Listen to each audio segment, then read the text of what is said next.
And I looked towards Invincible and sighed. So, what the flip just happened? Rick and Morty Season 9. Jesus Christ, this show actually has 9 seasons now. Just wrapped up, and, you know, pardon my soy, it was actually good. No, I'm serious, it was really good. Are they allowed to do that anymore? Am I gonna be arrested for witnessing this? Stop babbling more! Alright, I'll get to the point. I'm sure I got the bloody script here somewhere. Rick and Morty Season 9 premiered without a ton of fanfare at first, and for good reason. It's generally been accepted that the show had a pretty steep decline. People tend to argue a lot about when that decline started, but if you asked me, I'd say there was a pretty sharp decline in quality starting with Season 5. This was due to it featuring a streak of the show's worst episodes, and even some of the better episodes of the season felt oddly spiteful towards its own audience. I know there are some people out there who will still swear by Season 5, or hell, any of the seasons made before Roiland left the show, but Season 5 was my breaking point with the show, due to it getting progressively unfunnier, obnoxiously meta, and generally feeling like it was made out of contempt for its audience. The show was in this paradoxical state where it didn't want to be serialized or tell any sort of ongoing story, but because they had already done that in prior seasons, there was this begrudging obligation to keep the story going every so often. Well, I say obligation, but at the end of the day, they had free will. They didn't need to make it my problem, for fuck's sake. This led to the obligatory story-focused episodes feeling bitter and so consumed with fourth wall breaking and meta commentary that it made fans question why they even cared about the story or characters in the first place. Rick and Morty is primarily an episodic comedy, but those first 2 seasons, hell even season 3 to some extent, were pretty effective when it came to actually telling a serialized story in the background that got people to care. Suddenly heel turning and doing this all the time, Whoa, dead wife? Yes, now everyone can shut up about it. was a very effective way to piss off your fanbase. The writing of the show was also noticeably getting stale. There's a really good video by Just Lance and Corbin that I watched recently that talks about this in more detail. Highly recommend this video actually, it's pretty much what inspired me to pick the show back up, rewatching Season 7 and actually watching Season 8 for the first time. But the gist of it is that Rick and Morty is a show firmly steeped in nihilism. You know, if the dank memes that Rick and Morty fans produced didn't tip you off, I just had to write dank memes in my script. And over time, the show went from using its nihilistic outlook in sort of a healthy way, with the characters acknowledging that nothing matters and still being able to find meaning in their relationships and just being able to enjoy life while they can. Nobody exists on purpose. Nobody belongs anywhere. Everybody's gonna die. Come watch TV. And very quickly started using it as an excuse to be as cruel and mean-spirited as possible. Now, to inject my own perspective into this, so I'm not just reciting someone else's video to you, I still think many of these mean-spirited jokes were really funny, but there was a clear change in the show's attitude. By Season 5, and debatably 6, this overwhelmingly nihilistic outlook and mean-spirited writing had made the show stale. Season 5 is when I decided I had enough of the show, which is why 4 years ago I made an hour-long video pulling its teeth out that people keep telling me was good, but I really don't see it. Season 6 only continued to disappoint me, with the show feeling like it was spinning its wheels due to its reliance on meta-commentary and reference humor and generally not being very funny, despite many of that season's episodes having some admittedly fresh ideas. And as some of you may recall, Season 7 was where I decided to stop watching the show altogether. I wasn't the biggest fan of Season 7 at the time. Roiland being recast was not an issue to me. I think the guys that got to replace him do a fine enough job, and in some cases they're just outright better than him. My issue with Season 7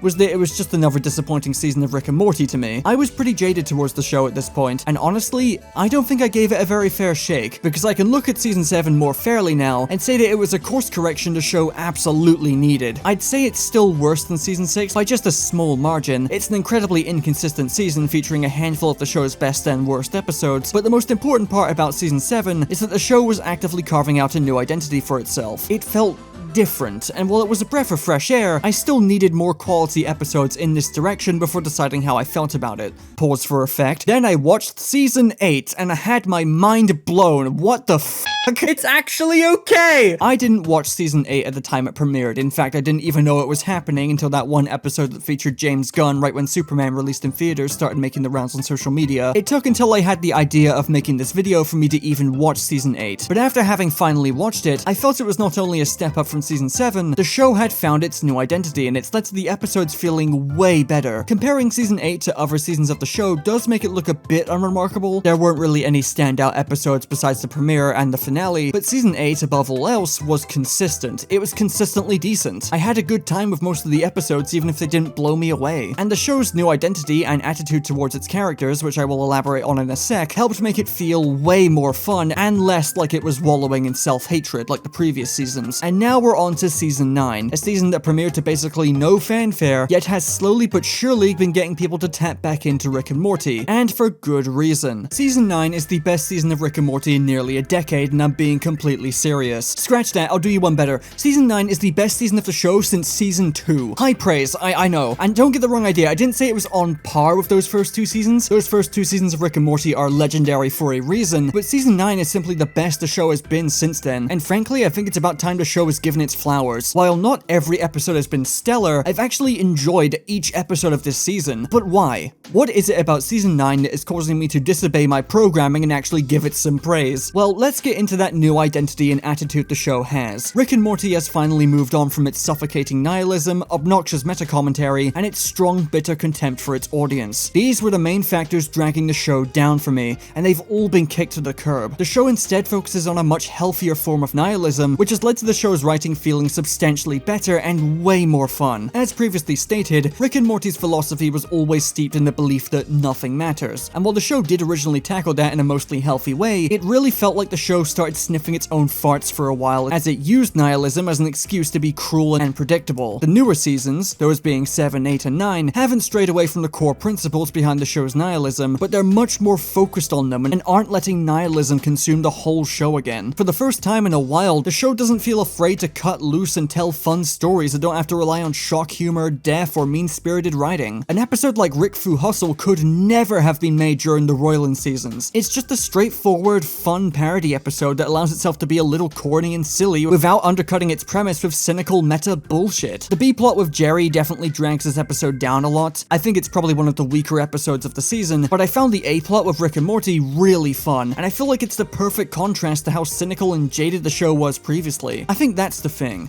The show is now fully leaning into the silly sci-fi parody stuff without feeling like it has to justify itself or balance it out with nihilism or cynicism or some kind of obnoxious wink towards the camera. The show's still very self-aware, but it doesn't need to shove it in your face. Rick Fu Hustle really stood out to me as the prime example of how different the show feels now, and given what the show previously devolved into, it's a more than welcome change. And as for story episodes, they've finally managed to strike the perfect balance without them feeling like obligations. The ongoing plot of Rick and Morty still matters. Characters like Evil Morty are allowed to be present and used, without the caveat of the show making fun of its audience. The characters are allowed to breathe again, and most importantly of all, the show is still very capable of getting you to care, with episode 1 being a bombastic, tightly written opener filled with some shockingly great action, and episode 2 being an incredibly dark and sad character study of Rick that is now one of my favorite episodes of the entire show, and the finale, holy shit, the finale. I'm not gonna spoil the finale of season 9 for you, but it manages to be dark, depressing, and thought-provoking like many of the best moments in Rick and Morty, without feeling suffocatingly nihilistic and cruel for the sake of it. It's a sad episode, but it's beautifully sad. There's still room for Rick and Morty to be a depressing and f***ed up show, even with this new approach they're taking, and these episodes feel more impactful because of this new approach. Rick and Morty feels bolder, more experimental, managing to balance character-focused stories and episodic fun adventures far better than it used to, while still giving a pinch of the show's overarching narrative without being condescending about it. Even weaker episodes like Rick Fu Hustle aren't even bad episodes, they're just not as good as the rest. And no matter the quality of each episode, the show's sense of humor also feels so much better, and I've actually found myself laughing at the jokes in Rick and fucking Morty again for the first time since, I